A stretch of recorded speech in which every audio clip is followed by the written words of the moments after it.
The world woke up today to a series of claims that, if true, would represent the single most significant shift in Middle Eastern geopolitics in the last half-century. Reports are streaming out of Tehran suggesting that the unthinkable has happened, a direct, successful strike on the heart of Israeli leadership, with the fate of Prime Minister Benjamin Netanyahu currently hanging in the balance. While the fog of war is thick and official confirmations are clashing, the narrative being pushed by Iranian state media paints a picture of a precision operation designed not just to damage infrastructure, but to decapitate the very top of the Israeli command structure. To understand how we reached this point of near-total escalation, we have to look at the specific weapons and targets involved in this latest barrage.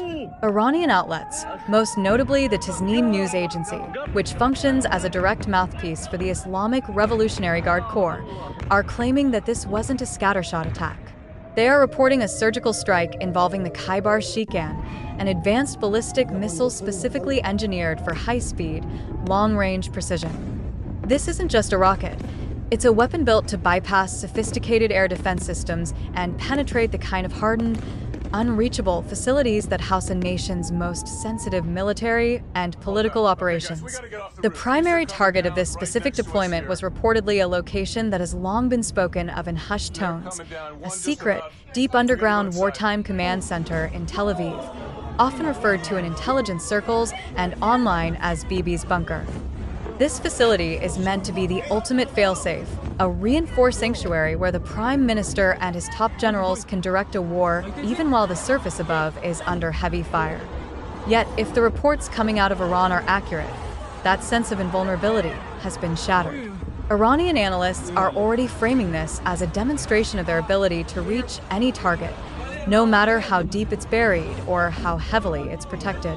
While this unfolds, the visual evidence being shared across social media and news networks adds a layer of chaotic urgency to the claims. Footage circulating online shows massive explosions lighting up the night sky over central Tel Aviv, followed by plumes of thick smoke and fires that suggest a high-impact event in the city's core.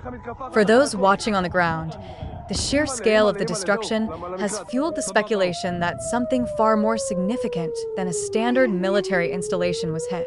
Behind the scenes, the rhetoric from Tehran is clear. This was a direct response to a massive provocation, specifically the reported deaths of high-ranking officials following joint Israeli and U.S. strikes. In their eyes, the red line wasn't just crossed, it was erased. Naturally, the narrative on the other side of the border is drastically different. Israeli officials have been quick to dismiss these claims as psychological warfare and propaganda. They argue that the Iranian reports are a desperate attempt to project strength after a period of intense pressure.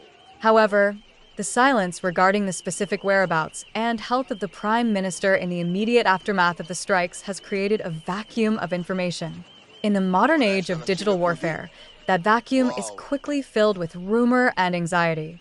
If you're finding this breakdown helpful as we navigate through these conflicting reports, consider staying with us until the end of the video as we piece together the strategic fallout.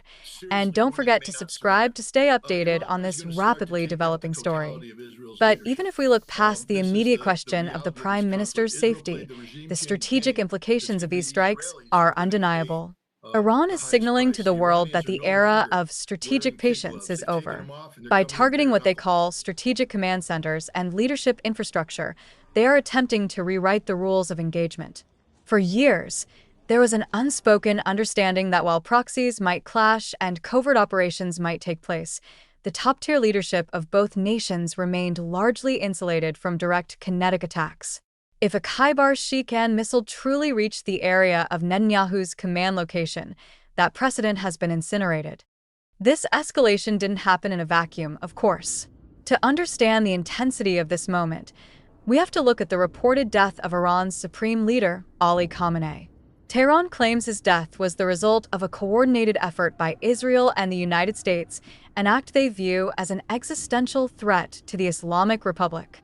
From their perspective, a response of this magnitude, a wave of missiles and drones targeting the very seat of Israeli power, was the only logical conclusion. It's a cycle of retaliation that has moved beyond the shadows and into the realm of open, high-stakes warfare. What remains clear is that we are in uncharted territory. Iranian media continues to highlight the strike as definitive proof that the Israeli leadership is no longer beyond their reach. They are using this moment to project a new reality where no bunker is deep enough and no defense system is perfect enough to guarantee safety. Meanwhile, the international community is watching with bated breath. If the fate of Benjamin Netanyahu is indeed uncertain, the vacuum left behind could trigger a series of internal and external shifts that would reshape the balance of power in the Middle East for generations to come. As the fires in Tel Aviv are eventually extinguished and the dust settles, the search for the truth will begin in earnest. Was this a genuine hit on a high-value target or a masterclass in disinformation intended to sow panic? In a conflict where perception often matters as much as reality, the Iranian claim of a major hit has already done its damage. It has forced a conversation about vulnerability and the limits of technology. We are looking at a moment that could be remembered as the tipping point, the second the shadow war became a direct, head-on collision between two of the region's most powerful actors. The coming hours and days will likely bring more clarity, but the tension is unlikely to dissipate.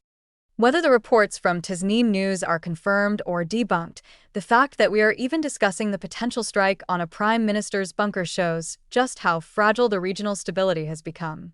It leaves us with a haunting question. In a world where the most fortified locations can be targeted with precision, is there any room left for diplomacy? Or are we witnessing the beginning of a conflict that neither side can afford to lose, but neither side can truly win? The answer to that will define the coming decade of global security.